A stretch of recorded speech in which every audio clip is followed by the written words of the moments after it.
बिस्मिल्लाहिर्रहमानिर्रहीम। अस्सलाम वालेकुम बच्चों, आज के लेक्चर में हम इंटरफेस क्या है, इसकी टाइप्स क्या हैं और इनके रिलेटेड किस तरह के एमसीक्यू आ सकते हैं उस पर बात करेंगे।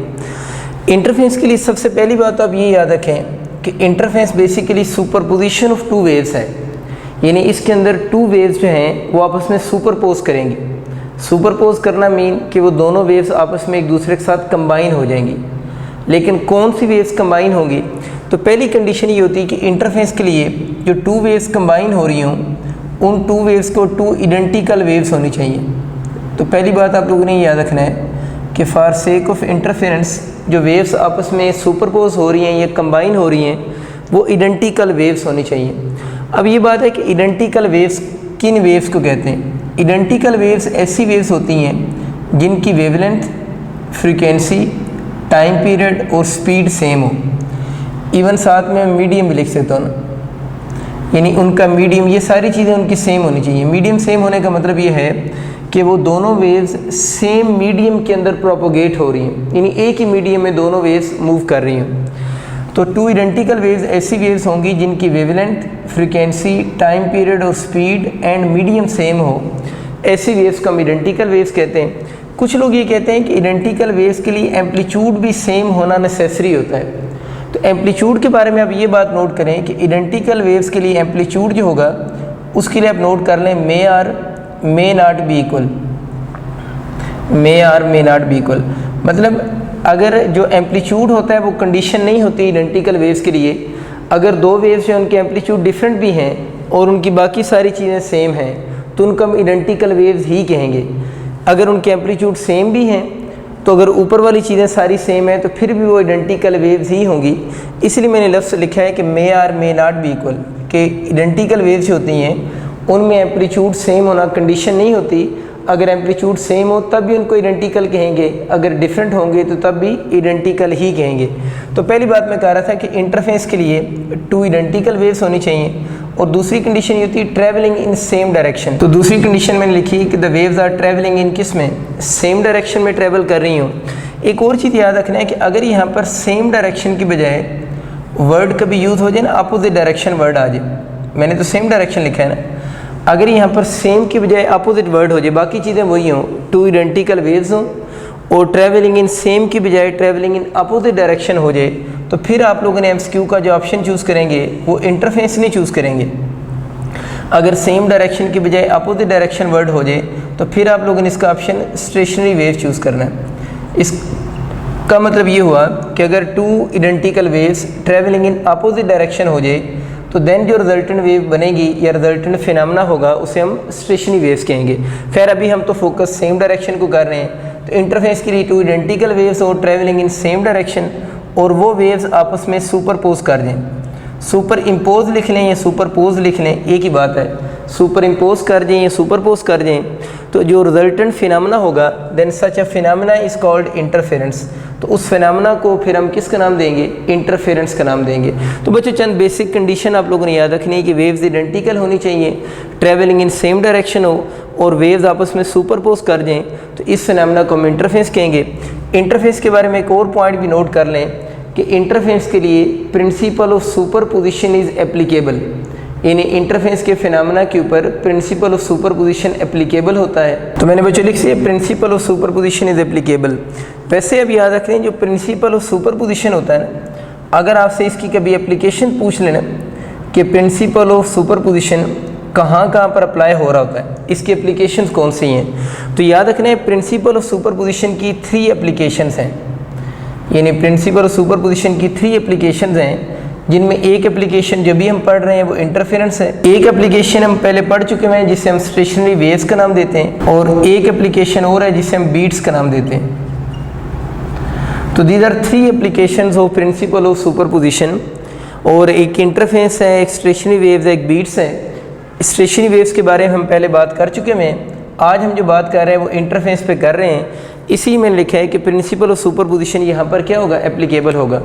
अगर प्रिंसिपल ऑफ सुपरपोजिशन की मदद से हम जो रिजल्टेंट वेव होता है ना उसका एम्पलीट्यूड निकालते हैं। वाई नेट कह लें, वाई नेट का मतलब होगा एम्पलीट्यूड ऑफ रिजल्टेंट वेव। तो वाई नेट यहाँ पर जो लिखा है वो एम्पलीट्यूड ऑफ रिजल्टेंट वेव है, वो कैसे निकालेंगे, y1 प्लस y2।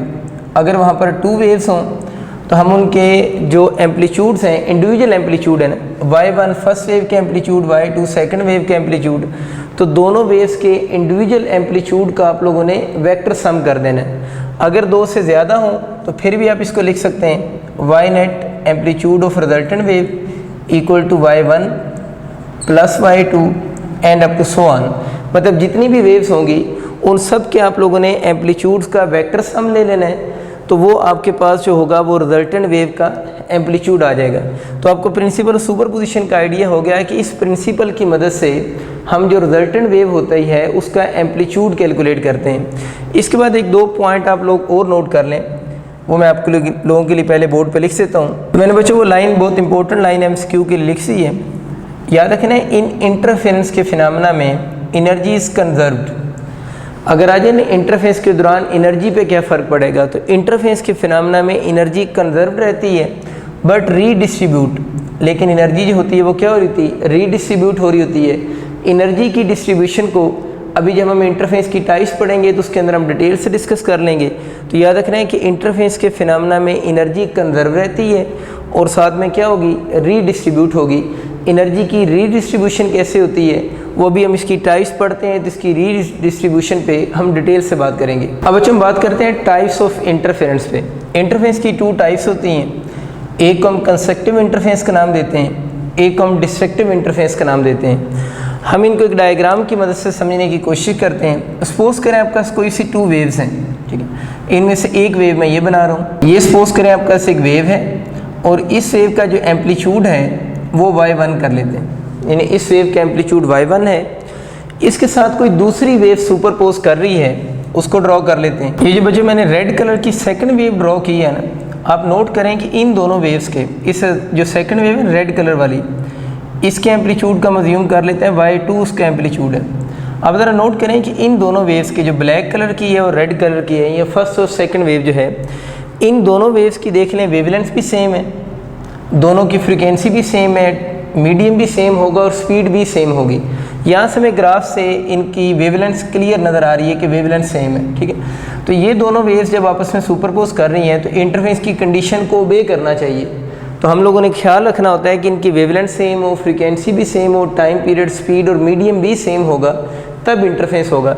देख लें इन दोनों के एम्पलीट्यूड डिफरेंट भी हैं तो तब भी ये इंटरफेस कर रही हैं। अब इस इंटरफेस में क्या हो रहा है, कंडीशन सारी ओबे हो गई हैं, जो मैं रिपीट कर रहा हूँ। इसमें ऐसा हो रहा है कि देखिए इसका फर्स्ट वेव का क्रस्ट सी मीन क्रस्ट दूसरी वेव के क्रस्ट के साथ सुपरपोज कर रहा है, सुपरपोज मीन कंबाइन हो रहा है, और फर्स्ट वेव का ट्रफ सेकंड वेव के ट्रफ के साथ सुपरपोज हो रहा है। तो ऐसा इंटरफेस जिसके अंदर क्रस्ट के साथ सुपरपोज करे और ट्रफ के साथ सुपरपोज करे, ऐसे इंटरफेस को हम किसका नाम देते हैं, कंस्ट्रक्टिव इंटरफेस का नाम देते हैं। इस केस में अगर हम रिजल्टेंट वेव का एम्पलीट्यूड निकालना चाहेंगे तो रिजल्टेंट वेव के एम्पलीट्यूड के लिए दोनों के एम्पलीट्यूड का इंडिविजुअल सम ले लेंगे। आपने एक चीज़ नोट की कि मैंने यहाँ पर वेक्टर का साइन अब यूज़ नहीं की, मैं सिंपल मैग्नीट्यूड यूज़ कर रहा हूँ। तो आप लोगों ने अगर दोनों की मैग्नीट्यूड की फॉर्म में भी लिखेंगे तो अगर क्रस्ट के साथ मिल रहा है और ट्रफ के साथ मिल रहा है तो ऐसे इंटरफेस को कंस्ट्रक्टिव इंटरफेस कहेंगे।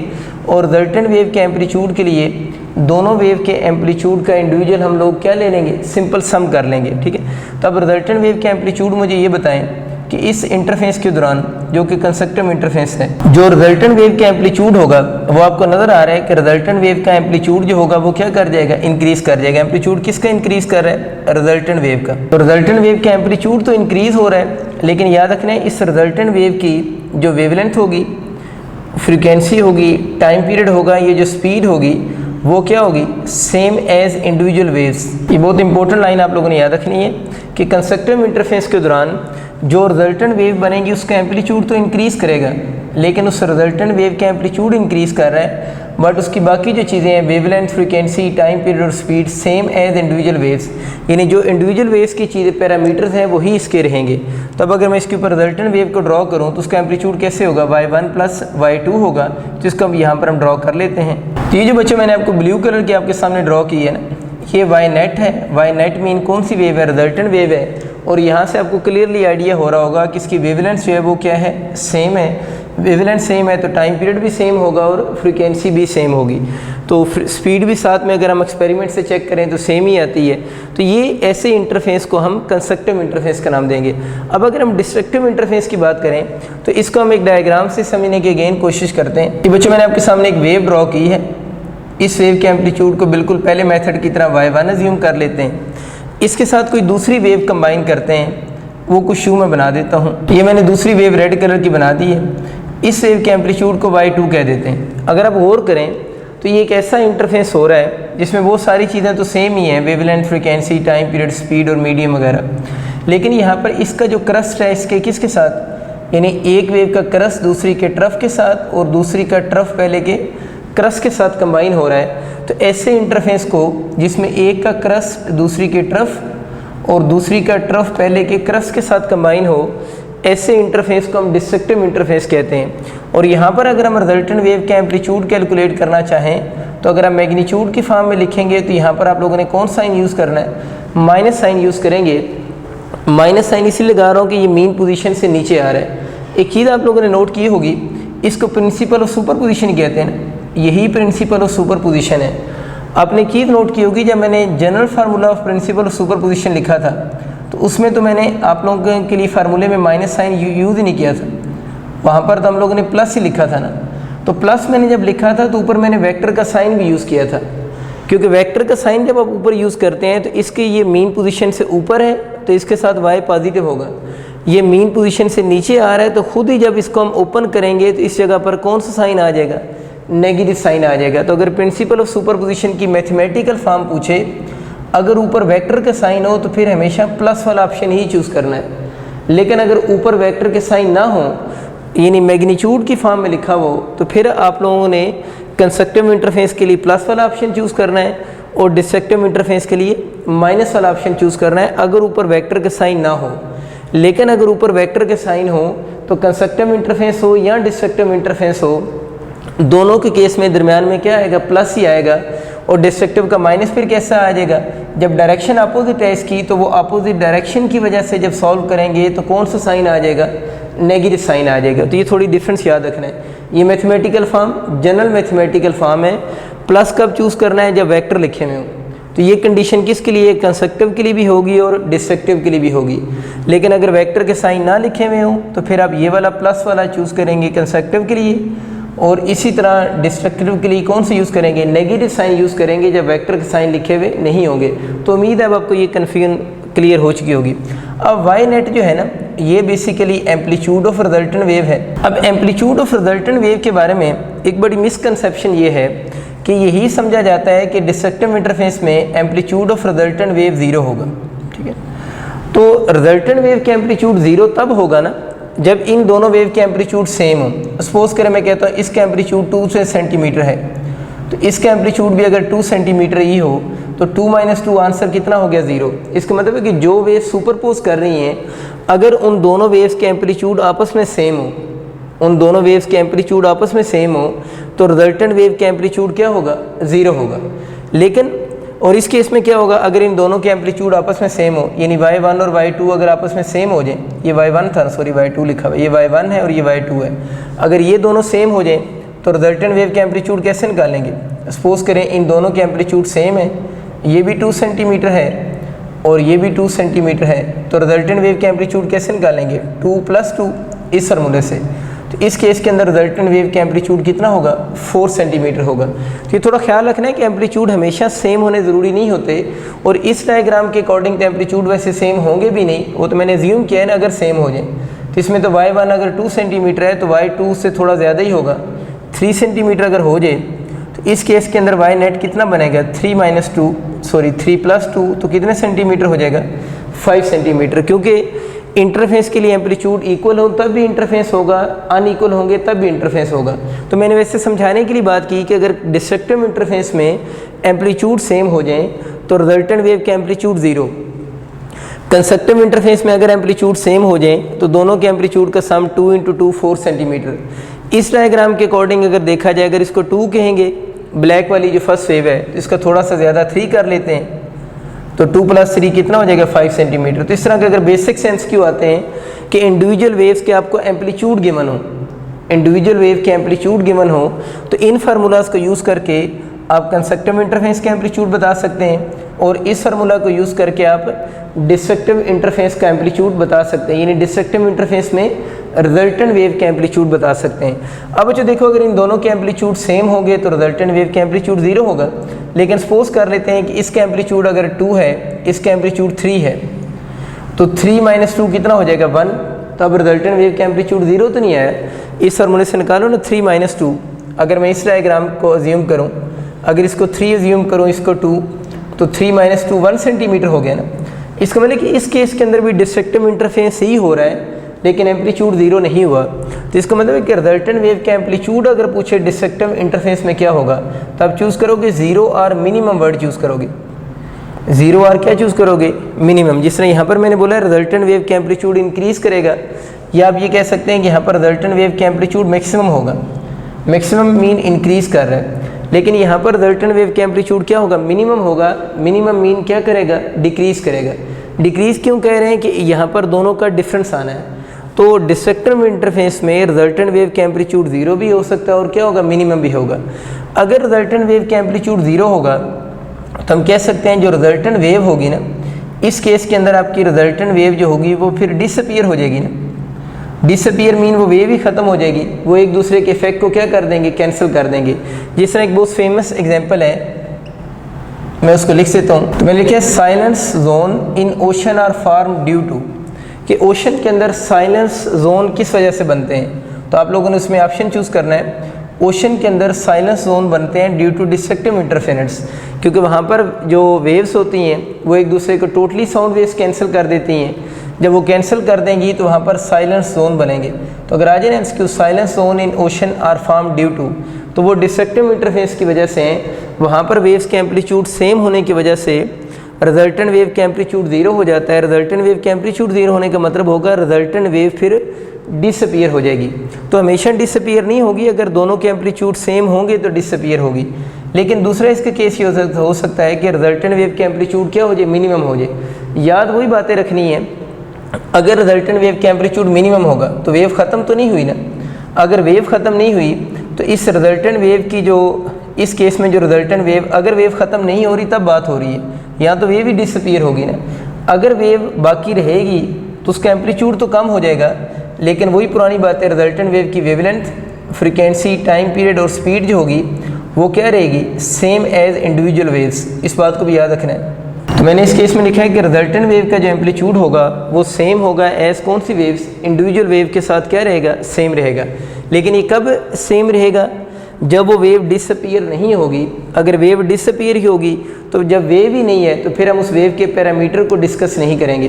तो थोड़ा सा हम लोगों ने आइडिया लिया कि कंस्ट्रक्टिव इंटरफेरेंस क्या होता है, डिस्ट्रक्टिव इंटरफेरेंस क्या होता है, इसमें क्रस के साथ मिलता है, ट्रफ के साथ सुपरपोज करें कंस्ट्रक्टिव इंटरफेरेंस।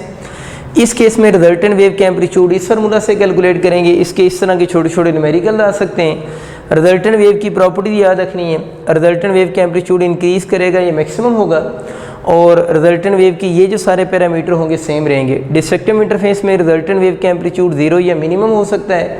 अगर 0 हो जाएगा तो फिर वेव ही डिसअपीयर होगी। तो वेव के जो पैरामीटर होते हैं, वेव के पैरामीटर मीन उसकी wavelength, frequency, time period, speed, उनको डिस्कस ही नहीं करेंगे जब वेव ही नहीं है।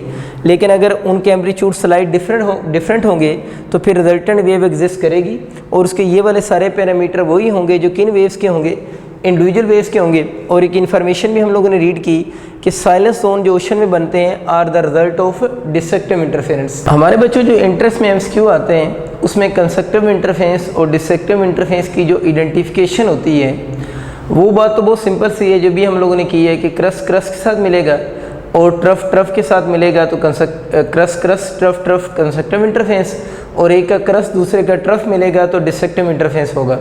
लेकिन आपकी यूनिवर्सिटी में जो एमसीक्यू आते हैं वो इस तरह नहीं आते कि क्रस ट्रफ आपको बताए गए हों, वो दो फॉर्म में आते हैं। एक पाथ डिफरेंस की फॉर्म में आपसे पूछे जाते हैं कि आपको पाथ डिफरेंस गिवन होता है और आपको कहता है कि इस पाथ डिफरेंस को देखकर बताएं कि इंटरफेरेंस कंस्ट्रक्टिव हो रहा है या डिस्ट्रक्टिव हो रहा है। और दूसरे एमसीक्यू ये आते हैं कि आपको फेज डिफरेंस गिवन होता है उस फेज डिफरेंस को देखकर आप लोगों ने बताना होता है कि इंटरफेरेंस कंस्ट्रक्टिव हो रहा है या डिस्ट्रक्टिव हो रहा है। तब हम देखते हैं कि अगर आपके पास कंस्ट्रक्टिव इंटरफेरेंस हो रहा हो तो उस वक्त पाथ डिफरेंस की क्या कंडीशन है। पाथ डिफरेंस किसके दरमियान में, जो दो वेव्स आपस में सुपरपोज कर रही हैं ना, उन दोनों वेव्स में कितना कितना पाथ डिफरेंस होगा कि उनमें कंस्ट्रक्टिव इंटरफेरेंस होगा या डिस्ट्रक्टिव इंटरफेस होगा।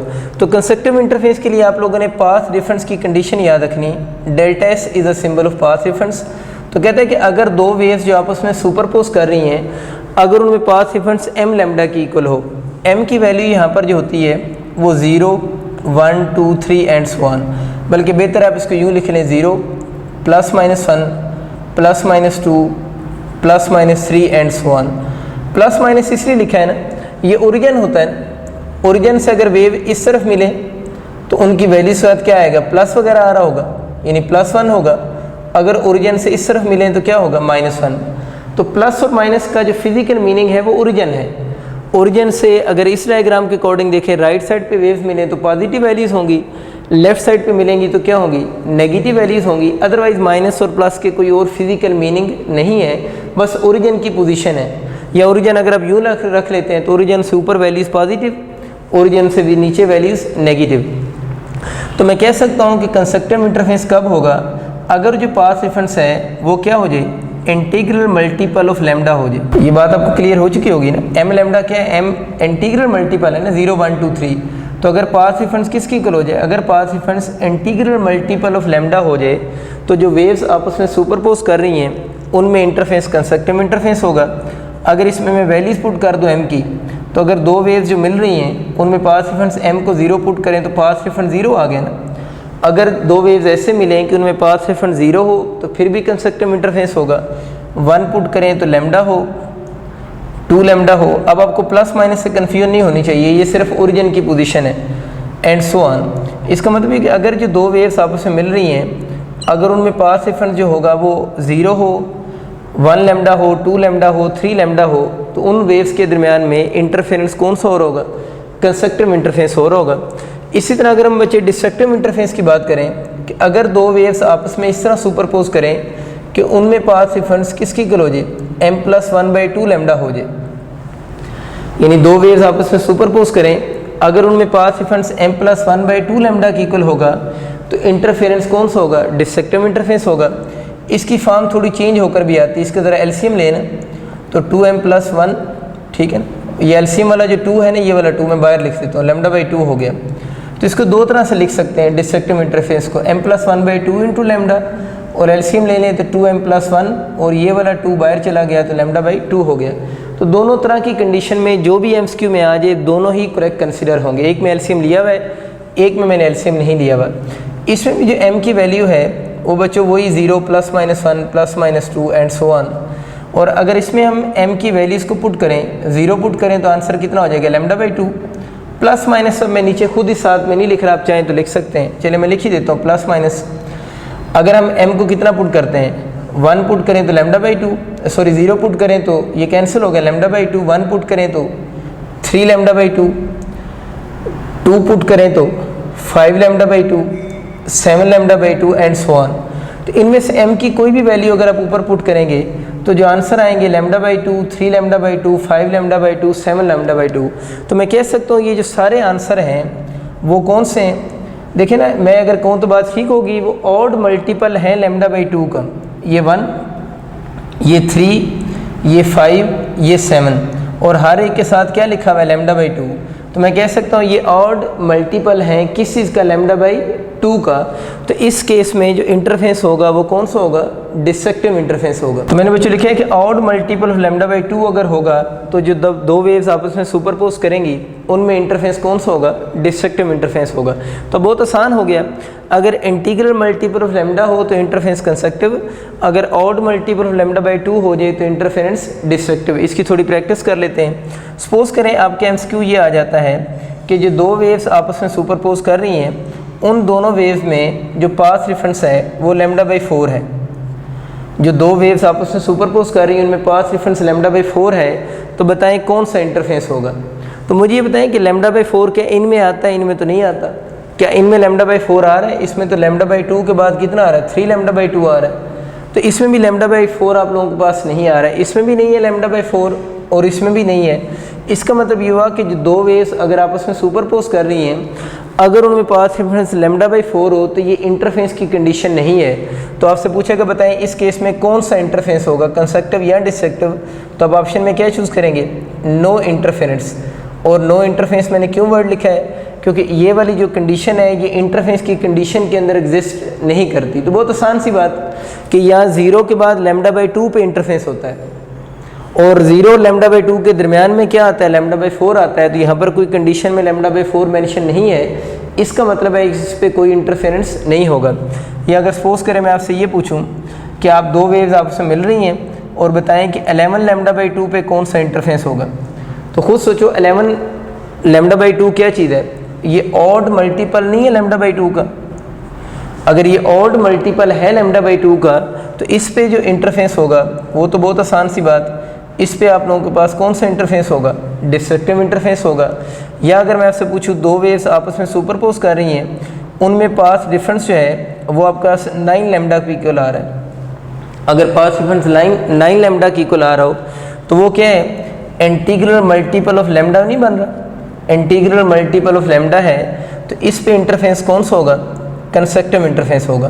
तो इस तरह के आपके एमसीक्यू आएंगे। एक तो आपको बेसिक फार्मूला आपसे एमसीक्यू में पूछ सकता है, सेकेंडली आपसे ये पूछ सकता है कि इस तरह की कंडीशन आपको गिवन हो और आपसे वो कंडीशन देकर पूछे बताएं किस कंडीशन पे कंस्ट्रक्टिव इंटरफेरेंस हो रहा है और किस कंडीशन पे डिस्ट्रक्टिव इंटरफेरेंस हो रहा है। और ये पाथ डिफरेंस की कंस्ट्रक्टिव की कंडीशन है, ये पाथ डिफरेंस की डिस्ट्रक्टिव की कंडीशन है। कुछ स्टूडेंट कन्फ्यूज़ हो रहे होते हैं कि कंस्ट्रक्टिव इंटरफेरेंस में तो हमें समझ आ रहा था कि क्रस्ट के साथ मैच कर रहा है, तो यहाँ से कैसे पता चल रहा है कि अगर पाथ डिफरेंस 0 लैम्डा पे क्रस्ट के सामने क्रस्ट कैसे आ रहा होगा? तो अगर हम दो वेव्स को प्लॉट करें ना और अगर उनमें ये वाले पाथ डिफरेंस हम रखें और उनको आपस में ओवरलैप करवाएं तो आप ऑब्जर्व करेंगे कि क्रस्ट के सामने क्रस्ट ही आएगा। मैं चले आपकी थोड़ी कन्फ्यूजन रिमूव करने के लिए आपको थोड़ी प्रैक्टिस करवा देता हूँ। मैं इस डायग्राम को बनाता हूँ। ये बच्चों आप गौर करें, मैंने एक वेव बनाई है ये रेड कलर की, ठीक है। इसका यहाँ तक हमें पता है, यहाँ से यहाँ तक इसका 1 लैम्डा कंप्लीट हो जाता है। अब नेक्स्ट वेव मैंने बनानी है और मैं इस कंडीशन में बनाना चाह रहा हूँ कि इन दोनों वेव में जो पाथ डिफरेंस हो वो लैम्डा की इक्वल हो।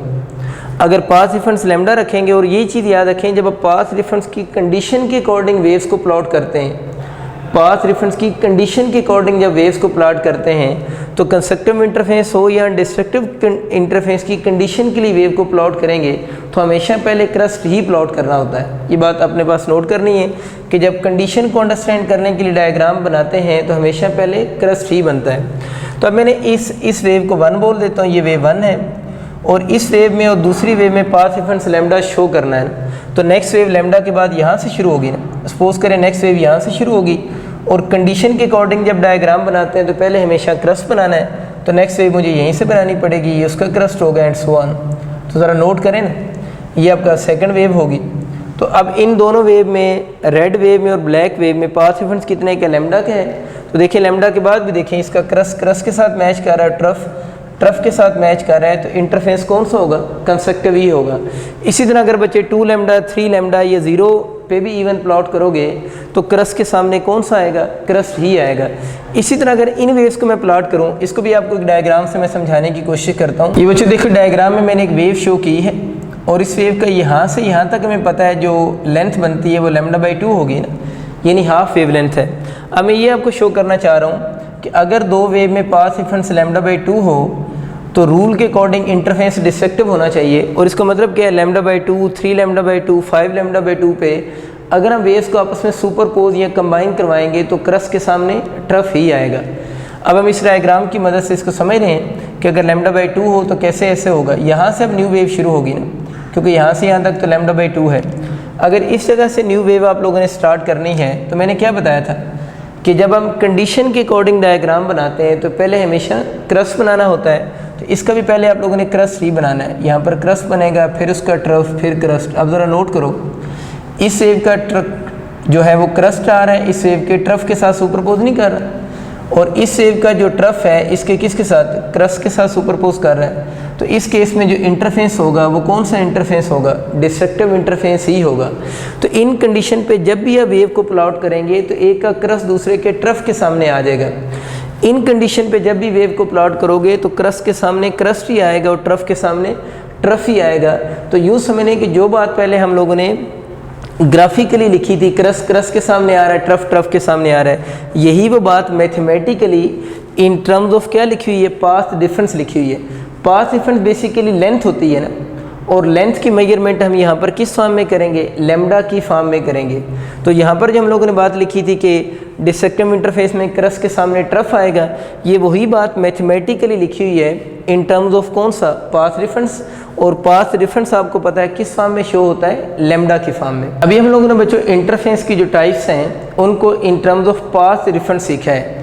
इसी को अब हम फेज़ डिफरेंस की फॉर्म में सीखते हैं कि फेज़ डिफरेंस कितना होगा, या फेज़ डिफरेंस को देख के कैसे पता चलेगा कि ये जो दो वेव्स आपस में मिल रही हैं उनमें इंटरफेस कंस्ट्रक्टिव हो रहा है या उनमें इंटरफेस डिस्ट्रक्टिव हो रहा है। तो कंस्ट्रक्टिव इंटरफेस के लिए फेज़ डिफरेंस की आप लोगों ने जो कंडीशन याद रखनी है, फाई इक्वल टू 2m और साथ में पाई लिख लें, यानी 2n पाई भी लिखते हैं। अच्छा, m और n में कंफ्यूज नहीं होना, ये m भी लिखा हुआ आ सकता है और n भी लिखा हुआ आ सकता है।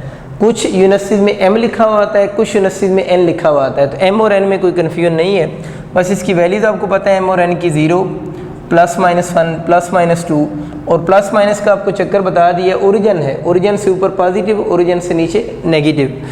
इसका मतलब ये हुआ कि अगर दो वेव्स आपस में सुपरपोज करें और उनमें जो फेज़ डिफरेंस है, फेज़ एंगल को कहते हैं, वो पाथ थी, पाथ लेंथ थी, वो लैम्डा की फॉर्म में थी ना, फेज़ एंगल है। अगर फेज़ डिफरेंस 2m पाई की इक्वल होगा तो उनमें इंटरफेस कंस्ट्रक्टिव इंटरफेस होगा। अगर इसमें मैं m की वैल्यूज पुट कर दूं तो m को 0 पुट करें तो फेज़ डिफरेंस अगर 0 होगा, दो वेव मिलें तो इंटरफेस कंस्ट्रक्टिव। अगर हम 1 पुट करें तो कितना हो जाएगा, 2 पाई, 2 पुट करें तो कितना हो जाएगा, 4 पाई, 3 पुट करेंगे तो 6 पाई एंड सो ऑन। इसका मतलब ये हुआ, अगर मैं इसको सादा लफ्ज़ों में आपको बताऊं तो ये वाली जो वैल्यूज़ होंगी 0, 2 पाई, 4 पाई, 6 पाई, इन पे इंटरफेस कौन सा हो रहा है, कंस्ट्रक्टिव इंटरफेस हो रहा है। तो मैं कह सकता हूँ ये बेसिकली सारे जो हैं वो इवन मल्टीपल ऑफ पाई हैं। क्या ख्याल है, इवन मल्टीपल ऑफ पाई नहीं, इसके साथ भी आप ज़ीरो को भी हम इवन ही कंसिडर कर रहे होते हैं, ठीक है ना। 0, 2 पाई, 4 पाई, 6 पाई, ये सारे कौन से इवन मल्टीपल ऑफ पाई अगर होंगे तो इंटरफेरेंस कौन सा होगा, कंस्ट्रक्टिव इंटरफेरेंस होगा। तो ये फेज़ डिफरेंस की कंडीशन है कि दो वेव मिले, अगर उनमें ये वाला फेज़ डिफरेंस होगा तो इंटरफेरेंस कंस्ट्रक्टिव होगा। फिज़िकली अगर आप सोचना चाह रहे हैं तो इसके मीनिंग वही बनेंगे कि अगर हम दो वेव्स को आपस में इस तरह मैच करें कि उनमें फेज़ डिफरेंस 2 पाई हो तो क्रस्ट के सामने क्रस्ट आएगा और ट्रफ के सामने ट्रफ आएगा। तो वही जो बात हम लोगों ने ग्राफिकली समझी थी, उस बात को उसने एंगल की फॉर्म में यूँ लिखा हुआ है। और आप इसको यूँ याद रखेंगे कि इवन मल्टीपल ऑफ पाई पे इंटरफेरेंस कंस्ट्रक्टिव इंटरफेरेंस होगा। इसी तरह बच्चों अगर हम डिस्ट्रक्टिव इंटरफेरेंस के लिए फेज़ डिफरेंस की बात करें तो डिस्ट्रक्टिव इंटरफेरेंस के लिए फेज़ डिफरेंस की जो कंडीशन बनेगी वो 2m + 1 × पाई बनेगी। यानी इसके लिए जो कंडीशन बनती है 2m + 1 × पाई होगी। m यहाँ पर वही वाली वैल्यूज़ होंगी, m0 +-1 +-2 एंड सो ऑन। अगर मैं m को 0 पुट करूँ तो पाई आ जाएगा, m को 1 पुट करूँ तो 2 × 1 1 और 2 + 1 3 पाई हो जाएगा। 2 पुट करें तो कितना हो जाएगा, 5 पाई, 7 पाई एंड सो ऑन। तो मैं कह सकता हूँ इधर मैंने क्या लिखा था, इवन मल्टीपल ऑफ पाई पे कंस्ट्रक्टिव इंटरफेस होगा। तो ये क्या है, इसका 1 लिख लें, 3 5 7, तो ये कौन से हैं, ऑड मल्टीपल ऑफ पाई है, ऑड मल्टीपल ऑफ पाई। तो ऑड मल्टीपल ऑफ पाई पे इंटरफेस कौन सा होगा, डिस्ट्रक्टिव इंटरफेस होगा। इसका भी वही मतलब बनता है कि अगर दो वेव्स को हम प्लॉट करें, उनमें फेज़ डिफरेंस पाई रखें तो एक का क्रस्ट दूसरी के ट्रफ के सामने आ जाएगा। तो ये ऑड मल्टीपल ऑफ पाई अगर होगा तो destructive interference, even multiple of pi होगा तो कंस्ट्रक्टिव इंटरफेरेंस। इसके भी बच्चों वही सेम एमसीक्यू आएंगे। एक तो एमसीक्यू इसके ये फार्मूलाज एमसीक्यू है, ये आपको याद होनी चाहिए, ये कंडीशन याद होनी चाहिए, तो आपके मोस्टली एमसीक्यू यहीं से सॉल्व हो जाएंगे। बाकी अगर आपके एमसीक्यू आते हैं तो कुछ यूँ आ जाएंगे, वो कहता है कोई सी दो वेव्स आपस में सुपरपोज कर रही हैं और उन वेव्स में जो फेज़ डिफरेंस है, फेज़ डिफरेंस जो है वो π/2 है। और ये आपको पता है ना π/2 किस फॉर्म में सारे लिखे हुए हैं, ये सारे भी रेडियन की फॉर्म में है, वो वाले सारे भी किस में, रेडियन की फॉर्म में है। उन वेव्स में फेज डिफरेंस π/2 रेडियन है, बताएं कौन सा इंटरफेरेंस होगा। मुझे बताएं, यहाँ पर π/2 रेडियन लिखा हुआ है, नहीं लिखा हुआ। यहाँ पर π/2 रेडियन लिखा हुआ है, नहीं लिखा हुआ। इसका मतलब ये हुआ कि π/2 रेडियन पे कोई इंटरफेरेंस नहीं होगा। अब बच्चों से जल्दी में गलती क्या होती है, ज़्यादातर स्टूडेंट्स जो हैं उनके माइंड में ये चल रहा होता है कि अगर वेव्स में पाथ रेफरेंस λ/2 हो ना, तो उस वक्त उनको पता होता है कि इंटरफेरेंस कौन सा होगा, डिस्ट्रक्टिव होगा। तो वो इस π/2 को λ/2 समझ के इस MCQ का ऑप्शन डिस्ट्रक्टिव इंटरफेरेंस यूज़ कर लेते हैं। तो ये ध्यान से देखना है, λ/2 पे तो डिस्ट्रक्टिव इंटरफेरेंस होगा, लेकिन π/2 तो इधर से ढूंढना है ना आप लोगों ने, क्योंकि ये फेज डिफरेंस की कंडीशन है। तो π/2 पे आपके पास कोई इंटरफेरेंस नहीं होगा। उम्मीद आपको बात क्लियर हो चुकी होगी। इसी तरह अगर एक और कंडीशन लिख दूँ बस रिवीजन करवाने के लिए, अगर वो कहता है कि आप बताएं जी 16π पे कौन सा इंटरफेरेंस होगा। 16π क्या ऑड मल्टीपल ऑफ पाई है, ये इवन मल्टीपल ऑफ पाई है। 16 कौन सा है, इवन मल्टीपल ऑफ पाई है। तो इस पे इंटरफेरेंस कौन सा होगा, कंसेक्टिव इंटरफेरेंस होगा। या इसी तरह अगर मैं इसको लिख दूँ, सपोज करें मैं वैल्यूज लिख देता हूँ, 15π पे कौन सा इंटरफेरेंस होगा। तो 15π कौन सा, इवन मल्टीपल है ऑड, ये तो ऑड मल्टीपल ऑफ पाई है। और ऑड मल्टीपल ऑफ पाई पे कौन सा इंटरफेरेंस होगा, डिस्ट्रक्टिव इंटरफेरेंस होगा। ज़्यादातर ये जो इंटरफेरेंस की कंडीशन पूछी जाती हैं ये आप लोगों से रेडियन की फॉर्म में ही पूछी जाती हैं। ये जो सारी वैल्यूज़ मैंने लिखी हुई हैं, ये सारी वैल्यूज़ किस फॉर्म में, रेडियन की फॉर्म में है। और ये वाली सारी वैल्यूज़ भी रेडियन की फॉर्म में ही हैं। आप चाहें तो इनको डिग्री की फॉर्म में भी लिख सकते हैं। मैं अगर इसको डिग्री की फॉर्म में लिखना चाहूँ तो φ = 0 तो 0 ही रहेगा। 2π कितना हो जाएगा, 360 डिग्री। 4π आपके पास कितना हो जाएगा, 720 डिग्री एंड सो ऑन। अब ये जो पाई है ना, इस पाई को किस से रिप्लेस करते जाएं, 180 से रिप्लेस करते जाएं ना। इस तरह यहाँ पर मैंने पाई की जगह 180 लिखा है, तो 180 × 2 360 हो गया। फिर मैंने पाई की जगह पर क्या लिखा है, 180। 180 को मैंने 4 से मल्टीप्लाई किया है तो 720 एंड सो ऑन। यानी पाई को 180 से रिप्लेस कर दें। पाई को किस से रिप्लेस कर दें, दोनों फार्मूला में 180 से रिप्लेस कर दें, तो आपका जो रेडियन है वो किस में कन्वर्ट होते जाएंगे, डिग्री में कन्वर्ट होते जाएंगे। इस तरह अगर हम इसको भी लिखें तो पाई को किस से रिप्लेस करना है, 180 से। 180 डिग्री हो गया, ये कितना बन जाएगा, 3 × 180। इसको अगर हम लिख लें तो 5 × 180। तो सिंपली आप लोगों ने पाई को किस से रिप्लेस कर देना है, 180 से रिप्लेस करेंगे तो वही रेडियन जो होंगे वो किस में कन्वर्ट हो जाएंगे, डिग्री में कन्वर्ट हो जाएंगे। ज़्यादातर क्वेश्चन तो आपके किस फॉर्म में आते हैं, रेडियन की फॉर्म में ही आते हैं। लेकिन अगर कभी डिग्री की फॉर्म में आ जाए तो फिर भी आपको आना चाहिए, वो बहुत आसान है। पाई को रिप्लेस कर दें किससे, 180 डिग्री से। अच्छा, एक और बात आप लोगों ने याद रखनी है, एक जो पाथ डिफरेंस होता है और फेज डिफरेंस के कन्वर्जन के क्वेश्चन भी आते हैं। हम इन दोनों को आपस में लिंक भी कर सकते हैं और इन दोनों को लिंक करने का फार्मूला होता है फाई, किसको कहते हैं, फेज डिफरेंस। और इसका फार्मूला जो आपके पास बनेगा वो 2πx डिवाइडेड बाय लैम्डा होगा। फाई यहाँ पर जो है वो फेज डिफरेंस है और x यहाँ पर जो लिखा हुआ है वो आपके पास पाथ डिफरेंस है। तो इस फार्मूला की मदद से हम फेज डिफरेंस और पाथ डिफरेंस को आपस में लिंक कर सकते हैं। अगर आपको फेज डिफरेंस गिवन हो तो आप पाथ डिफरेंस बना सकते हैं, पाथ डिफरेंस गिवन हो तो आप फेज डिफरेंस भी बना सकते हैं। इसकी थोड़ी सी मैं आपको प्रैक्टिस करवा देता हूँ। सपोज करने बच्चों आपका MCQ यूँ आ गया है कि कोई सी 2 वेव्स हैं, उन वेव्स में अब ये ना कंफ्यूज होइएगा कि थोड़ी देर पहले सर आपने पाथ डिफरेंस को ΔS से शो किया था, अब इसको x से क्यों शो कर रहे हैं। ये तो आपकी मर्ज़ी है ना, आप सिंबल कोई भी यूज़ करें, ठीक है ना। सपोज करें आपके MCQ ये आ गया कि 2 वेव्स हैं, उन 2 वेव्स में जो पाथ डिफरेंस है वो λ/4 है। पाथ डिफरेंस कितना है, λ/4 है। उन दोनों वेव्स में फेज डिफरेंस बताएं। क्या बताएं, फेज डिफरेंस। वैसे अगर मैं आपसे पूछूं 2 वेव सुपरपोज हो रही हैं और उनमें पाथ डिफरेंस λ/4 है तो बताएं इंटरफेरेंस होगा। हमें पता है λ/4 पे इंटरफेरेंस नहीं होता, तो अगर इंटरफेरेंस का क्वेश्चन आ जाए तो इस केस में कोई भी इंटरफेरेंस नहीं होगा। तो हम इंटरफेरेंस तो डिसाइड कर चुके हैं नहीं होगा। अब हम और बात कर रहे हैं कि पाथ डिफरेंस को फेज डिफरेंस में कैसे कन्वर्ट करेंगे और फेज को पाथ में कैसे कन्वर्ट करेंगे। इंटरफेरेंस होना या ना होना वो ऑलरेडी हम दोनों फॉर्म में पढ़ चुके हैं, पाथ डिफरेंस की फॉर्म में भी और फेज डिफरेंस की फॉर्म में भी। और यहाँ मैंने अगेन रिपीट कर दिया है कि λ/4 किसी भी कंडीशन में नहीं आता, ना कंस्ट्रक्टिव में लिखा हुआ है ना ही डिस्ट्रक्टिव में लिखा हुआ है। अब आपसे अगर फेज डिफरेंस पूछता है यहाँ से बताएं तो बहुत आसान, 2π लैम्डा उसी तरह, ये वाला 2π लैम्डा उसी तरह ही। और इस x की जगह पर आप लोगों ने क्या लिख सकते हैं, λ/4 लिख देंगे।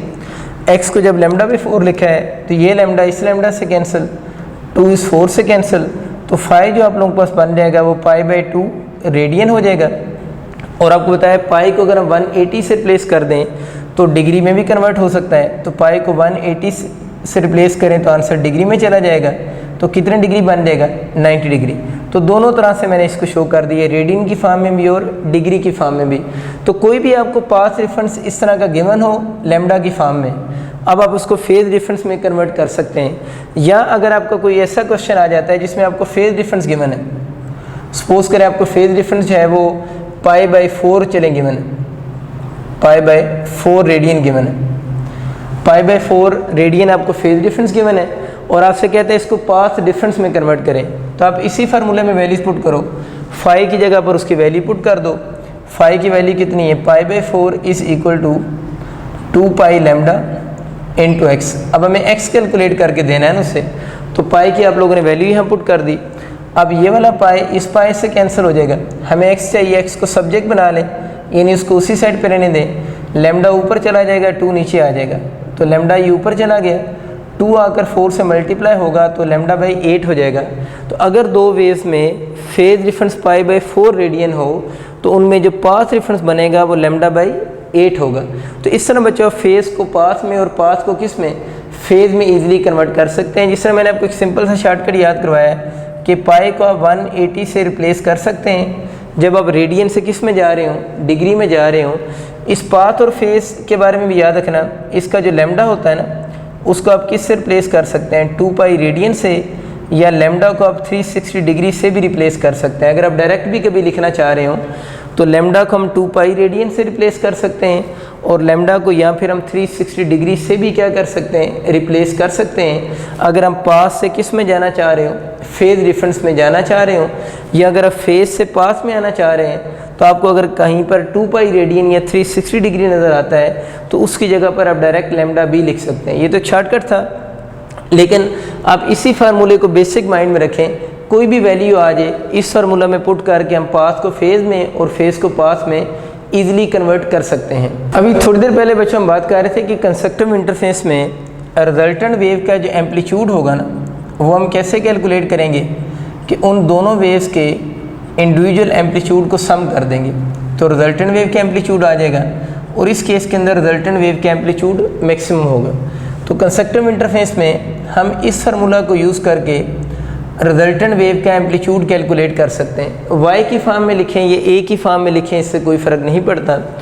इस तरह डिस्ट्रक्टिव इंटरफेस में रिजल्टेंट वेव का एम्पलीट्यूड मिनिमम होगा, वो हम कैसे निकालेंगे कि A1 minus A2, A1 minus A2 mean large में से स्मॉल के एम्पलीट्यूड को हम लोग माइनस कर देंगे तो हमारे पास डिस्ट्रक्टिव इंटरफेस में रिजल्टेंट वेव का एम्पलीट्यूड आ जाएगा। ये तो हम ऑलरेडी बातें कर चुके हैं और इसके MCQ भी मैंने आपको करवा दिए हैं कि ये A1 A2 की वैल्यूज़ गिवन हो तो आप कंस्ट्रक्टिव इंटरफेस में या डिस्ट्रक्टिव इंटरफेस में जो रिजल्टेंट वेव है उसके एम्पलीट्यूड को बता सकते हैं कि रिजल्टेंट वेव का एम्पलीट्यूड कितना होगा। ये बात हमारी हो चुकी हुई है। नेक्स्ट जो मेन चीज़ हम पढ़ने जा रहे हैं वो है इंटेंसिटी, कि जो रिजल्टेंट वेव होगी उसकी इंटेंसिटी कैसे कैलकुलेट करेंगे कंस्ट्रक्टिव इंटरफेस में और डिस्ट्रक्टिव इंटरफेस में। ये चीज़ तो कन्फर्म है कि कंस्ट्रक्टिव इंटरफेस में रिजल्टेंट वेव का अगर एम्पलीट्यूड मैक्सिमम है तो इंटेंसिटी भी मैक्सिमम होगी, क्योंकि आप लोगों ने इन दोनों का अगर आप लिंक याद करना चाह रहे हैं तो इंटेंसिटी जो होती है वो डायरेक्टली प्रोपोर्शनल होती है स्केयर ऑफ एम्पलीट्यूड के, यानी इंटेंसिटी जो होगी वो डायरेक्टली प्रोपोर्शनल होगी स्केयर ऑफ एम्पलीट्यूड के।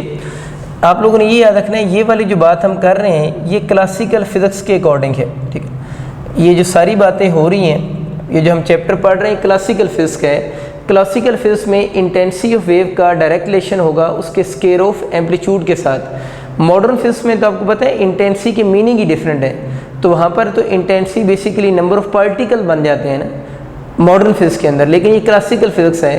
क्लासिकल फिजिक्स में इंटेंसिटी का डायरेक्ट रिलेशन है स्केयर ऑफ किसके साथ, एम्पलीट्यूड के साथ। अब अगर आप जिस तरह मैक्सिमम एम्पलीट्यूड निकाल रहे हैं इस तरह अगर मैक्सिमम इंटेंसिटी निकालने का फार्मूला लिखें तो वो कुछ यूँ बनेगा, I1 under root plus I2 under root हो जाएगी और इसके ऊपर होल आप लोगों ने स्केयर कर देना है। तो ये रिजल्टेंट वेव की इंटेंसिटी कैलकुलेट करने का फार्मूला है। अगर आप इस फार्मूले को ओपन करें तो A प्लस B का स्केयर होगा, तो A का स्केयर अंडर रूट से कैंसिल हो गया, प्लस बी का square, again square under root से कैंसिल हो गया, प्लस 2a और b दोनों के अंडर रूट को मैं इकट्ठा करके लिख सकता हूँ ना। वैसे तो under root I1 under root I2 होना था ना, लेकिन मल्टीप्लाई हो रहे हैं तो अंडर रूट a के नीचे लिख सकते हैं। तो ये याद रखना है, ये कंस्ट्रक्टिव इंटरफेस में रिजल्टेंट वेव की इंटेंसिटी कैलकुलेट करने का फार्मूला है। कंस्ट्रक्टिव इंटरफेस में एम्पलीट्यूड भी मैक्सिमम होता है तो फिर इंटेंसिटी भी मैक्सिमम होगी, क्योंकि इंटेंसिटी का डायरेक्ट रिलेशन होता है स्केयर ऑफ एम्पलीट्यूड के साथ। इसी तरह अगर हम डिस्ट्रक्टिव इंटरफेस की इंटेंसिटी की बात करें तो उसकी इंटेंसिटी ज़ाहिर है फिर क्या होनी चाहिए, मिनिमम होनी चाहिए, और उसका जो फार्मूला बनेगा उसी तरह ही अंडर रूट I1 माइनस आएगा यहाँ पर, माइनस अंडर रूट I2 और होल का आप लोगों ने स्केयर कर देना है। Under root I1 minus under root I2 और होल का स्केयर हो जाएगा। इसमें प्लस आता है, उसमें माइनस आता है, जिस तरह एम्पलीट्यूड में एक में प्लस एक में माइनस। इसको ओपन करें तो मैं लिख सकता हूँ ये अब a माइनस बी का और स्केयर बनेगा। मैं डायरेक्ट लिख रहा हूँ I1 plus I2 minus 2 under root I1 और I2 हो जाएगा। देखें ना, a का स्केयर प्लस b का स्केयर, माइनस हो या प्लस हो, a का स्केयर प्लस b का स्केयर होगा, और माइनस की वजह से माइनस 2ab हो जाएगा। तो फार्मूला में माइनस आ गया।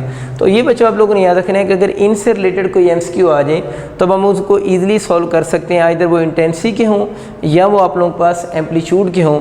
अब हम कुछ MCQ की प्रैक्टिस करते हैं, फिर इन दोनों फार्मूलाज का आपको यूज़ भी बहुत ईजिली समझ आ जाएगा। मैंने आपके लिए बच्चों बोर्ड पे एक MCQ लिखा है, इसकी ज़रा स्टेटमेंट देखिए। इसमें लिखा है 2 waves which have same frequency, 2 waves हैं उनकी फ्रीक्वेंसी सेम है। Intensities are in the ratio 9:16, intensities की रेशियो 9:16 गिवन है। मतलब एक वेव की इंटेंसिटी I1 जो है वो 9 कर लेते हैं और I2 जो है वो कितनी है 16, यही वो कह रहे हैं। Find the ratio of I max to the I minimum, I max की I मिनिमम के साथ रेशियो बतानी है, किसकी, of resultant wave if these 2 wave superpose, यानी अगर ये दोनों वेव सुपरपोज करती हैं तो I मैक्सिमम की I मिनिमम के साथ रेशियो बताओ। तो ये वाला फार्मूला किसका है, I मैक्स का है, ये वाला फार्मूला I मिनिमम का है। इसमें अब हम वैल्यूज पुट करके आंसर निकाल लेते हैं। ज़रा वैल्यूज पुट करते हैं तो पहले हम क्या लिखेंगे, I मैक्स, नीचे क्या आ जाएगा I मिनिमम। आप एक चीज़ नोट करें, साथ ही वैल्यूज भी पुट करते जाते हैं। I मैक्स में I1 लिखा हुआ है ना, तो I1 कितना है 9, तो यहाँ पर आप सोचें 9 को पुट करेंगे तो 9 का अंडर रूट कितना हो जाएगा 3 प्लस, मैं डायरेक्ट सॉल्व कर रहा हूँ, इसकी जगह 9 पुट किया। 9 क्यों पुट कर रहे हैं, ये I मैक्स है ना, तो I मैक्स के फार्मूले में पुट कर रहे हैं। इसमें भी कर सकते हैं लेकिन इसमें थोड़ा लेंथी हो जाएगा, तो इससे ईजिली हो जाता है ये। तो इसकी जगह जब इसको पुट किया तो 9 का अंडर रूट 3 हो गया, ये प्लस आ गया। I2 की जगह किसको पुट किया 16 का अंडर रूट कितना हो गया 4। ये पूरी बात सॉल्व होगी, लेकिन अभी इसका स्केयर बाकी है, ऊपर स्केयर लिख दी, ठीक है। कुछ स्टूडेंट इससे भी ट्राई करें तो आंसर सेम ही आएंगे, लेकिन ये थोड़ा लेंथी मेथड है। अब नीचे लिखा हुआ I मिनिमम, I मिनिमम का तो ये वाला फार्मूला है। अगेन 9 को यहाँ पर पुट किया तो 9 को पुट करेंगे तो कितना हो जाएगा 3 माइनस, अब I2 को यहाँ पर पुट करेंगे तो कितना हो जाएगा 4 का होल क्या हो जाएगा स्केयर, ठीक है। इसको अगर हम सॉल्व करें तो 3 + 4 कितना हो जाएगा 7 का स्केयर डिवाइडेड बाय 3 - 4 -1 का स्केयर हो जाएगा। इस तरह अगर हम इसको सॉल्व करेंगे तो ये आपके पास कितना बन जाएगा 49/1। तो उसका क्वेश्चन ये था कि I मैक्स की I मिनिमम के साथ रेशो बताओ, तो I मैक्स की I मिनिमम के साथ रेशो 49:1 की इक्वल होगी। तो इस तरह बच्चों आप लोग जो है वो I मैक्स और I मिनिमम कैलकुलेट कर सकते हैं अगर आपको इंडिविजुअल वेव की इंटेंसिटी गिवन हो। बच्चों मैंने दोबारा आपके लिए वही सेम MCQ लिखा है। पिछले MCQ में आपको इंटेंसिटी गिवन थी, लेकिन इस MCQ में आपको एम्पलीट्यूड गिवन है। पूछी चीज़ उसने दोबारा वही है कि I मैक्स की I मिनिमम के साथ रेशियो बताएं। इस MCQ को एक दफ़ा रीड कर लें। इसमें लिखा है 2 waves which have same frequency, amplitudes are in the ratio 3:5। तब आपको एम्पलीट्यूड्स की रेशियो गिवन है, यानी A1 आपको सपोज करें 3 गिवन है और A2 यहाँ पर 5 की इक्वल गिवन है। Find the ratio of I max to the I minimum of resultant wave if these 2 wave superpose with each other. ये दो तरह से क्वेश्चन आ सकता है। इसने तो I मैक्स और I मिनिमम की रेशियो पूछी हुई है ना। ये क्वेश्चन यूँ भी आ सकता था कि आपसे A मैक्स और A मिनिमम की रेशियो पूछ लेता, यानी एम्पलीट्यूड्स की रेशियो पूछ लेता। तो पहले हम यहाँ से एम्पलीट्यूड ही कैलकुलेट कर लेते हैं। सपोज करें A मैक्स अगर आपसे पूछता तो कैसे निकालते, दोनों को ऐड कर देते तो 3 + 2 कितना हो जाता, सॉरी 3 + 5 कितना आंसर हो जाता 8। इस तरह अगर हम मिनिमम एम्पलीट्यूड यहाँ से कैलकुलेट करते हैं तो इसमें ख्याल ये रखना होता है कि लार्ज में से स्मॉल को ही हम लोग माइनस करते हैं। किस में किसको, लार्ज में से स्मॉल को माइनस करेंगे तो A1 माइनस A2 में आप ये नहीं करेंगे कि आंसर को नेगेटिव लिख दें, आंसर को हमेशा हम पॉजिटिव ही लिख दें। तो इसलिए आप लोगों ने अगर A1 माइनस A2 है ना, अगर A2 बड़ा है तो आप इसको यूँ भी लिख सकते हैं A2 minus A1। In short answer को हमेशा पॉजिटिव लाना होता है। तो 5 माइनस 3 कितना हो जाएगा, आपका 2 बन जाएगा। इससे पिछले क्वेश्चन में आप लोगों ने नोट किया होगा आई मिनिमम निकालते हुए आंसर में मैंने माइनस ले आया था। वो माइनस मैंने इसलिए लिख दिया था कि स्केयर होने की वजह से वो आंसर पॉजिटिव हो जाना था, इसलिए वहाँ पर मैंने वो उसको इंटरचेंज नहीं किया था। लेकिन बेहतर है कि उस क्वेश्चन में भी आप चाहें तो इंटरचेंज करके लिख सकते हैं। मैंने इसलिए इंटरचेंज नहीं किया था कि वो स्केयर आ रहा था तो फाइनल आंसर उसमें पॉजिटिव हो जाना था। अदरवाइज़ हम इन जनरल यही करते हैं कि आंसर को हमेशा पॉजिटिव में रखते हैं, और अगर I2 बड़ा हो I1 से तो फार्मूला क्या बन जाता है, I2 under I2 minus under I1 करके लिख सकते हैं। उस पिछले सवाल में भी, यहाँ पर भी आप लोगों ने इसको A2 माइनस A1 कर दिया तो 5 माइनस 2 कितना हो जाएगा, 5 माइनस 3 इक्वल टू 2 हो जाएगा। तो अगर आपसे यहाँ पर क्वेश्चन में ये पूछता कि आपसे रेशियो पूछ लेता A मैक्स की A मिनिमम के साथ रेशियो पूछता, तो A मैक्स कितना आ रहा है 8, A मिनिमम कितना आ रहा है 2, तो ये रेशियो कितनी बन जाती है 4:1। लेकिन हमारा क्वेश्चन जो था वो बेसिकली जो है वो इंटेंसिस का क्वेश्चन है, वो क्वेश्चन जो है वो एम्पलीट्यूड का क्वेश्चन नहीं है। अगर एम्पलीट्यूड का होता तो आंसर 4:1 होता। इंटेंसिस इस फार्मूले से ईजिली लिंक हो सकती हैं क्योंकि इंटेंसी का डायरेक्ट रिलेशन है स्केयर ऑफ किसके साथ, एम्पलीट्यूड के साथ। तो आप इसको लिख लें आई मैक्स ओवर आई मिनिमम। अब हमें आई मैक्स और आई मिनिमम के ये फार्मूले लिखने की ज़रूरत नहीं है क्योंकि अगर हमें एम्पलीट्यूड गिवन हो तो हम इधर से सॉल्व करेंगे ना। तो अगर आई मैक्स है, जब इंटेंसी मैक्सिमम होगी तो उसका एम्पलीट्यूड भी मैक्सिमम होगा, ये चीज़ हो जाएगी। और इधर अगर आई मिनिमम है तो एम्पलीट्यूड भी मिनिमम हो जाएगा। लेकिन फ़र्क क्या है, इंटेंसी डायरेक्टली प्रोपोर्शनल है स्केयर ऑफ एम्पलीट्यूड के। तो इधर भी आप लोगों ने स्केयर लिखना है, इधर भी आप लोगों ने स्केयर लिखना है। तो I max over I minimum equal to A max का स्केयर ओवर ए मिनिमम का स्केयर। आपको आइडिया हो गया स्केयर क्यों आ गया, इस बेसिक फार्मूला की वजह से।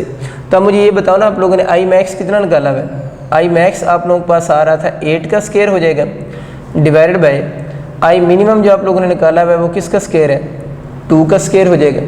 तो 8 का स्केयर बाय 2 का स्केयर, आप चाहें तो इन दोनों के एक ही अंडर रूट के नीचे लिख लेना, 2/8 का होल स्केयर कर देंगे, लिख सकते हैं। इसके ऊपर भी स्केयर आ रहा है, इसके ऊपर भी इंडिविजुअल सॉल्व कर लें तब भी ठीक है। एक अगर आप इकट्ठा स्केयर करके लिख देंगे तो कैलकुलेशन थोड़ी आसान हो जाएगी। तो ये 4 हो गया, तो ये कितना बन जाएगा आप लोगों के पास, अब ऊपर सिर्फ 4 का स्केयर बच गया और नीचे 1 बच गया तो 1 का स्केयर, तो 16:1 आंसर आ जाएगा इसका। इसका ऑप्शन फिर करेक्ट कौन सा बनेगा, बीटा ऑप्शन होगा 16:1। अगर आप इसको इंडिविजुअल ओपन करते हैं तो ऊपर क्या आ जाएगा 64, नीचे क्या आ जाएगा 4, 64 को 4 से कैंसिल करेंगे तो फिर भी 16:1 नहीं आएगा। तो आपको बच्चों आइडिया हो गया कि हम एम्पलीट्यूड मैक्सिमम और मिनिमम की रेशियो भी बता सकते हैं, इंटेंसिस की रेशियो भी बता सकते हैं। इंटेंसिस की रेशियो 2 तरह से कैलकुलेट करना आप लोगों ने सीख ली। अगर इंटेंसिस गिवन हो तब भी ए मैक्स और आई मिनिमम निकाल सकते हैं। अगर हमें एम्पलीट्यूड्स गिवन हो तो फिर भी हम आई मैक्स और आई मिनिमम कैलकुलेट कर सकते हैं। अब बच्चों बात करते हैं इंटरफेरेंस के प्रिंसिपल्स जो होते हैं ना। इंटरफेरेंस के बेसिकली 2 प्रिंसिपल्स हैं और वो 2 प्रिंसिपल्स में से एक जो प्रिंसिपल है जो इंटरफेरेंस हो रहा होता है वो डिवीजन ऑफ एम्पलीट्यूड की वजह से हो रहा होता है, और दूसरा जो इंटरफेरेंस का प्रिंसिपल है वो डिवीजन ऑफ वेवफ्रंट्स भी इसे कहते हैं, या इसका दूसरा नाम डिवीजन ऑफ वेवलेंथ्स भी होता है। तो दोनों इसी के नाम हैं। इसको डिवीजन ऑफ वेवफ्रंट्स भी कहते हैं और इसको डिवीजन ऑफ वेवफ्रंट्स भी बोलते हैं, डिवीजन ऑफ वेवलेंथ्स भी कहते हैं। तो इंटरफेरेंस के 2 प्रिंसिपल्स हैं, एक डिवीजन ऑफ एम्पलीट्यूड और एक डिवीजन ऑफ वेवफ्रंट्स। अब हम उन टॉपिक्स की बात करते हैं जिनमें इंटरफेरेंस डिवीजन ऑफ एम्पलीट्यूड की वजह से होगा, और फिर हम उन टॉपिक्स की बात भी के साथ ही कर लेंगे जिनमें interference division of wave fronts की वजह से हो रहा होगा। ये बच्चों मैंने इन टॉपिक्स के नाम लिख दिए हैं जिनमें इंटरफेरेंस जो है वो डिवीजन ऑफ एम्पलीट्यूड की वजह से होगा। उनमें एक टॉपिक इंटरफेरेंस है, इंटरफेरेंस इन थिन फिल्म ना। तो थिन फिल्म के अंदर जो इंटरफेरेंस होता है उसका अगर आपसे प्रिंसिपल पूछेगा तो डिवीजन ऑफ एम्पलीट्यूड होगा। अब इसके एमसीक्यू किस तरह के आएंगे वो ज़रा सुन लें। पेपर में यूँ एमसीक्यू आएगा कि थिन फिल्म में इंटरफेरेंस का प्रिंसिपल क्या है, ये मैंने लिखा है ना कि इंटरफेरेंस का प्रिंसिपल। तो अगर पूछते हैं ना आपसे कि थिन फिल्म में इंटरफेरेंस का प्रिंसिपल क्या होगा, तो थिन फिल्म में इंटरफेरेंस का जो प्रिंसिपल है वो आप लोगों ने चूज़ करना है डिवीजन ऑफ एम्पलीट्यूड। इसी तरह अगर आपसे पूछेगा न्यूटन रिंग्स में जो इंटरफेस हो रहा है उसका प्रिंसिपल क्या है, उसका प्रिंसिपल भी डिवीजन ऑफ एम्पलीट्यूड है। माइकलसन या मिचेलसन इसको बोलते हैं, जो भी आप कह लें, माइकलसन इंटरफेरोमीटर में जो इंटरफेस हो रहा है उसका प्रिंसिपल भी डिवीजन ऑफ एम्पलीट्यूड होगा। अब ये टॉपिक्स क्या है, इनकी डिटेल तो आगे चल के आएगी, लेकिन आप लोगों ने एमसीक्यू आपको समझ आएगा किस टाइप का आएगा कि आपको इन टॉपिक्स के नाम लिखे होंगे और आपसे पूछा गया इन टॉपिक में जो इंटरफेरेंस हो रहा है उसका प्रिंसिपल बताएं। तो इन तीनों टॉपिक्स में जो इंटरफेस हो रहा है उसका जो प्रिंसिपल है वो डिवीजन ऑफ एम्पलीट्यूड है। अब आपको क्लियर हो चुका होगा। इसी तरह ये जो 3 टॉपिक्स लिखे हुए हैं, इन तीनों टॉपिक्स में अगर इंटरफेस का प्रिंसिपल पूछेगा तो डिवीजन ऑफ वेव फ्रंट्स भी आप कह सकते हैं, डिवीजन ऑफ वेवलेंथ्स भी कह सकते हैं, एक ही बात है।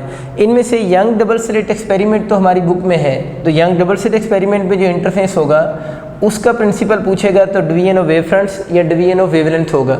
लेकिन नीचे वाले जो 2 टॉपिक्स लिखे हुए हैं, एक फ्रिजनल बाईप्रिज्म है और एक लेआउट्स मिरर्स हैं, ये 2 टॉपिक हमारे कोर्स में नहीं है, लेकिन एमसीक्यू के लिए आप लोगों ने याद रखना है कि इन दोनों टॉपिक्स में जो इंटरफेस हो रहा है उस इंटरफेस का प्रिंसिपल भी डिवीजन ऑफ वेव फ्रंट्स होगा या डिवीजन ऑफ क्या होगा, वेवलेंथ होगा। तो इम्पोर्टेंट एमसीक्यू है कि टॉपिक का नाम गिवन होता है और उसके इंटरफेस का प्रिंसिपल आप लोगों से पूछा होता है, तो वो आप लोगों ने याद रखना है कि 2 तरह के प्रिंसिपल्स हैं, फिर एक डिवीजन ऑफ एम्पलीट्यूड है, एक डिवीजन ऑफ वेवफ्रंट्स होते हैं। रही बात कि डिवीजन ऑफ वेवलेंथ्स की वजह से कैसे इंटरफेस होगा या डिवीजन ऑफ एम्पलीट्यूड की वजह से कैसे इंटरफेस होगा, तो जब हम बच्चों इन टॉपिक्स की डिटेल पढ़ेंगे तो वहाँ पर मैं आपको बहुत डिटेल से ये चीज़ डिस्क्राइब करूँगा कि इन टॉपिक्स में डिवीजन ऑफ वेव फ्रंट्स की वजह से कैसे इंटरफेस हो रहा है और इनमें डिवीजन ऑफ एम्पलीट्यूड्स कैसे हो रही है। हम लोगों ने बच्चों ये बात तो कर ली है कि जो 2 वेव्स आपस में मिल रही हैं उनकी क्या क्या प्रॉपर्टीज़ होनी चाहिए, वेवलेंथ सेम हो, फ्रीक्वेंसी सेम हो, टाइम पीरियड, स्पीड, मीडियम ये सेम हो, एम्पलीट्यूड सेम भी हो सकते हैं, डिफरेंट भी हो सकते हैं। तो उन वेव्स अगर आप उसमें सुपरपोज करेंगी और उनके दरमियान में जो पाथ और फेज डिफरेंस की जो कंडीशन पढ़ाई है वो ओबे हो रही होंगी तो फिर उनमें इंटरफेस हो जाएगा। अब वो जो 2 वेव जिन सोर्स से आ रही होंगी ना, वो जो 2 वेव जिन सोर्सेस से आ रही होंगी उन सोर्स की हम बात करते हैं। तो मैंने लिखा है कि सोर्स फॉर इंटरफेरेंस। तो सोर्स फॉर इंटरफेस के लिए 2 मेजर कंडीशन हैं। पहली कंडीशन ये होती है कि इंटरफेस के लिए जो सोर्स होते हैं उन सोर्स ऑफ लाइट को मोनोक्रोमेटिक होना चाहिए। लाइट में इसलिए वर्ड बोल रहा हूँ कि इस चैप्टर में हम लाइट को डिस्कस कर रहे हैं। वैसे ये चीज़ याद रखनी, जो इंटरफेस होता है वो साउंड वेव्स भी करती हैं और लाइट वेव भी करती हैं। तो इंटरफेस का फिनोमेना साउंड में भी होता है और लाइट वेव्स के अंदर भी होता है। इस चैप्टर में हम वैसे कवर लाइट को करेंगे, साउंड की हम यहाँ पर डिस्कशन नहीं करेंगे। लेकिन अगर कभी एमसीक्यू आ जाए कि कौन सी वेव्स इंटरफेस शो करती हैं, तो साउंड वेव्स भी इंटरफेस शो करती हैं और लाइट की जो वेव्स होंगी वो भी इंटरफेरेंस शो करेंगी। तो बहुत ऑप्शन होगा फिर इसका। तो मैंने बोला कि सोर्स ऑफ इंटरफेरेंस के लिए, सोर्स के लिए पहली कंडीशन ये होगी कि सोर्स ऑफ लाइट जो होगा उसको मोनोक्रोमेटिक होना चाहिए, क्योंकि हम लाइट के लिए डिस्कस कर रहे हैं तो सोर्स को मोनोक्रोमेटिक होना चाहिए। और दूसरी सोर्स के लिए कंडीशन ये होती है कि सोर्स शुड बी कोहेरेंट, कि एक तो सोर्स को मोनोक्रोमेटिक होना चाहिए और दूसरा सोर्स को कोहेरेंट भी होना चाहिए। अच्छा, मोनोक्रोमेटिक का मतलब क्या होता है? मोनोक्रोमेटिक का मतलब mono mean same, chromatic mean colour या वेवलेंथ। तो मतलब जो दोनों सोर्स ऑफ लाइट हैं, जिन सोर्स ऑफ लाइट से वेव्स आ रही हैं ना, वो जो वेव्स आ रही हैं उनकी वेवलेंथ क्या होनी चाहिए? सेम होनी चाहिए।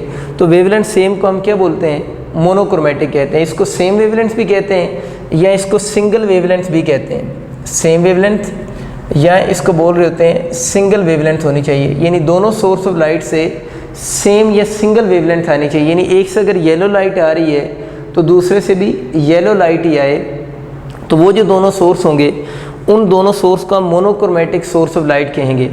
इसके बाद नेक्स्ट कंडीशन ये होती है कि सोर्स को कोहेरेंट होना चाहिए। कोहेरेंट का मतलब ये होता है कि वो जो दोनों सोर्स जिनसे वेव्स आ रही हैं उन दोनों वेव्स के दरमियान में जो फेज़ डिफरेंस हो, या तो फेज़ डिफरेंस 0 हो या उनके दरमियान में जो फेज़ डिफरेंस हो वो क्या हो? कांस्टेंट हो। तो उन सोर्स ऑफ लाइट को हम किसका नाम देंगे? कोहेरेंट सोर्स का नाम देंगे। तो मोनोक्रोमेटिक मीन दोनों से वेवलेंथ सिंगल वेवलेंथ दोनों सोर्स से आ रही हो या सेम वेवलेंथ आ रही हो, ठीक है, तो उसको हम मोनोक्रोमेटिक सोर्स ऑफ लाइट कहेंगे। और कोहेरेंट का मतलब ये होगा कि जो दोनों वेव्स आ रही हैं उनमें फेज़ डिफरेंस या तो 0 हो या फेज़ डिफरेंस क्या रहे? कांस्टेंट रहे। तो उन सोर्स ऑफ लाइट को हम कौन से बोलेंगे? कोहेरेंट सोर्स कहेंगे। तो इंटरफेस के लिए ज़रूरी होता है कि कोहेरेंट सोर्स ऑफ लाइट हो। अगर लाइट के सोर्स कोहेरेंट होंगे तो इंटरफेरेंस जो होगा वो वेव्स के दरमियान में ज़रूर होगा, आइदर कंस्ट्रक्टिव होगा या डिस्ट्रक्टिव होगा। बहुत सारे लोग इस कांस्टेंट की मीनिंग रॉन्ग रीड करते हैं।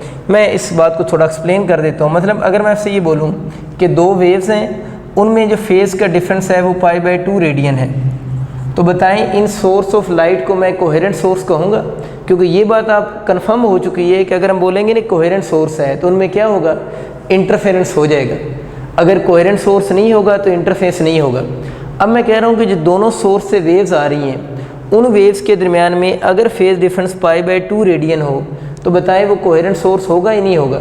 फेज़ डिफरेंस π/2 रेडियन है और वो कांस्टेंट है, तो बहुत सारे लोग कह देते हैं कि ये जो जिन सोर्स से वेव्स आ रही हैं जिनमें फेज़ डिफरेंस π/2 रेडियन है वो कोहेरेंट सोर्स होंगे, तो ये वाले कोहेरेंट सोर्स नहीं होगा। इवन इनमें फेज़ डिफरेंस π/2 रेडियन है और वो कांस्टेंट भी है, तो अब फिर ये इनमें इंटरफेरेंस क्यों नहीं हो रहा, तो मुझे ये कोहेरेंट सोर्स क्यों नहीं है? देखिए π/2 रेडियन पे मुझे ये बताएं क्या इंटरफेरेंस होता है? इंटरफेरेंस होता है ऑड मल्टीपल ऑफ पाई पे डिस्ट्रक्टिव और इवन मल्टीपल ऑफ पाई पे कंस्ट्रक्टिव। π/2 जो है वो इंटरफेरेंस की कंडीशन में नहीं है। अगर π/2 इंटरफेरेंस की कंडीशन में नहीं है तो इस पर कोई भी इंटरफेरेंस नहीं हो रहा। यानी π/2 की अगर हम बात करेंगे तो इस π/2 पे कोई इंटरफेरेंस नहीं हो रहा। अगर इस π/2 पे कोई इंटरफेरेंस ही नहीं हो रहा, इवन इसमें फेज़ डिफरेंस कांस्टेंट भी है, लेकिन हम इसको कोहेरेंट कंसिडर नहीं करेंगे। हम बोलेंगे ये वाला जो सोर्स है वो कोहेरेंट सोर्स नहीं है। तो यहाँ पर अगर आपसे कोई बंदा पूछे ना कि कोहेरेंट सोर्स में कांस्टेंट के मीनिंग क्या हैं, तो कोहेरेंट सोर्स में फेज़ डिफरेंस कांस्टेंट के मीनिंग ये हैं इवन मल्टीपल ऑफ पाई, या आप कह सकते हैं ऑड मल्टीपल ऑफ पाई। बस ये चीज़ आप याद रखेंगे, यहाँ पर कांस्टेंट का मतलब हर वैल्यू नहीं होगी, बल्कि अगर वो इवन मल्टीपल ऑफ पाई है, यानी अगर ये कांस्टेंट 0, 2 पाई, 4 पाई वगैरह है, या ये जो फेज़ डिफरेंस है वो पाई, 3 पाई, 5 पाई है, तो उसको हम कोहेरेंट सोर्स कहेंगे। अदरवाइज़ हम उसको कोहेरेंट सोर्स कंसिडर नहीं करेंगे। तो बच्चों आप लोगों ने बातें याद रखनी कि इंटरफेरेंस के लिए जो सोर्स हैं उनको मोनोक्रोमेटिक होना चाहिए और कोहेरेंट होना चाहिए, तो फिर उनमें इंटरफेरेंस होगा, अदरवाइज़ उनमें इंटरफेरेंस नहीं होगा। बाकी कुछ सेकेंडरी कंडीशन हैं कि these two source of light जो हैं they are place close to each other, कि दोनों सोर्स को एक दूसरे के क्लोज होना चाहिए। क्लोज क्यों होना चाहिए? कि so that their waves superpose with each other, कि उनकी वेव्स जो हैं वो आपस में क्या करें, सुपरपोज करें। सेकेंडली अगर एम्पलीट्यूड की बात करें तो जो दोनों वेव्स आ रही हैं उन दोनों के एम्पलीट्यूड आपस में क्या होने चाहिए, अगर इक्वल हो तब भी इंटरफेरेंस होगा, अनइक्वल होंगे तब भी इंटरफेरेंस होगा। लेकिन याद रखना है कि उनके एम्पलीट्यूड में अगर इनइक्वालिटी है तो स्लाइट डिफरेंस इन एम्पलीट्यूड होता है। मतलब अगर बहुत ज़्यादा डिफरेंस इन एम्पलीट्यूड हो जाए तो फिर भी प्रॉपर इंटरफेरेंस जो है वो प्रोड्यूस नहीं होता। तो मैं बात ये कर रहा हूँ कि इन कंडीशंस के अलावा एक कंडीशन ये होगी कि source of light should place very close to each other. Close क्यों होनी चाहिए? कि उनकी वेव्स आपस में क्या करें, सुपरपोज करें, क्योंकि अगर सुपरपोज नहीं करेंगी तो इवन अगर सोर्स मोनोक्रोमेटिक और कोहेरेंट भी होंगे तो इंटरफेरेंस फिर भी पॉसिबल नहीं होगा। तो इसके लिए ज़रूरी है कि सोर्स ऑफ लाइट एक दूसरे के क्लोज पड़े हों, सो दैट उनकी वेव्स आपस में सुपरपोज करें। अब बच्चों ये बातें थी टू सोर्स ऑफ लाइट के लिए ना, मैंने लिखा ये जो बातें हम कर रहे हैं ना कि source should be monochromatic and coherent, ये बातें टू सोर्स ऑफ लाइट के लिए, यानी ये जो बातें हुई हैं ये टू सोर्स ऑफ लाइट के लिए हैं। अगर हम बात करें ना वन सोर्स ऑफ लाइट के लिए, यानी अगर सिंगल सोर्स ऑफ लाइट हो, यानी एक ही सोर्स से अगर लाइट आ रही हो, तो सिंगल सोर्स ऑफ लाइट अगर आपके पास मोनोक्रोमेटिक होगा तब भी इंटरफेरेंस होगा। इसी तरह अगर सिंगल सोर्स ऑफ लाइट जो होगा वो पॉलीक्रोमेटिक होगा तब भी इंटरफेरेंस होगा। इसकी बड़ी अच्छी एग्जांपल है कि आप लोगों ने जो थिन फिल्म होती है या सोप बबल देखें, सोप बबल के ऊपर आप इंटरफेरेंस देखते हैं ना, तो सोप बबल के ऊपर आप इंटरफेरेंस यूजुअली किसका देखते हैं, सनलाइट का देख रहे होते हैं। तो सन जो सोर्स है वो मोनोक्रोमेटिक है, सन से तो वाइट लाइट आ रही है, वाइट लाइट तो पॉलीक्रोमेटिक नहीं। तो हम तो ये कह रहे हैं कि जो इंटरफेरेंस होगा उसके लिए ज़रूरी है कि source of light should be monochromatic. तो सोर्स ऑफ लाइट मोनोक्रोमेटिक का मतलब सिंगल वेवलेंथ होगी, लेकिन सन से जो लाइट आ रही है वो तो वाइट लाइट है, वो पॉलीक्रोमेटिक है, तो वाइट लाइट भी तो इंटरफेरेंस कर रही है ना। आपको बात मेरी समझ आ रही है ना? तो अब ज़रा ये सोचें कि सोप बबल पे जो इंटरफेरेंस हो रहा है वो किसका इंटरफेरेंस हो रहा है, वो सन से जो लाइट आ रही है उसका इंटरफेरेंस हो रहा है। और सन जो है वो कौन सा सोर्स है, सिंगल सोर्स ऑफ लाइट है या वन सोर्स ऑफ लाइट है। तो अगर वन सोर्स या सिंगल सोर्स ऑफ लाइट होगा तो अगर उससे लाइट मोनोक्रोमेटिक आएगी तब भी इंटरफेरेंस होगा। अगर उससे लाइट पॉलीक्रोमेटिक आएगी तब भी इंटरफेस होगा। But if you have two different source of light, अगर दो डिफरेंट सोर्स ऑफ लाइट होंगे, ये मैंने लिखे ना, अगर टू सोर्स ऑफ लाइट होंगे तो फिर उनको मोनोक्रोमेटिक और कोहेरेंट होना ज़रूरी है। लेकिन अगर सिंगल सोर्स होगा तो उसके लिए मोनोक्रोमेटिक होना ज़रूरी नहीं है। अगर वो मोनोक्रोमेटिक होगा तब भी इंटरफेस होगा, अगर वो पॉलीक्रोमेटिक होगा तो तब भी इंटरफेस होगा।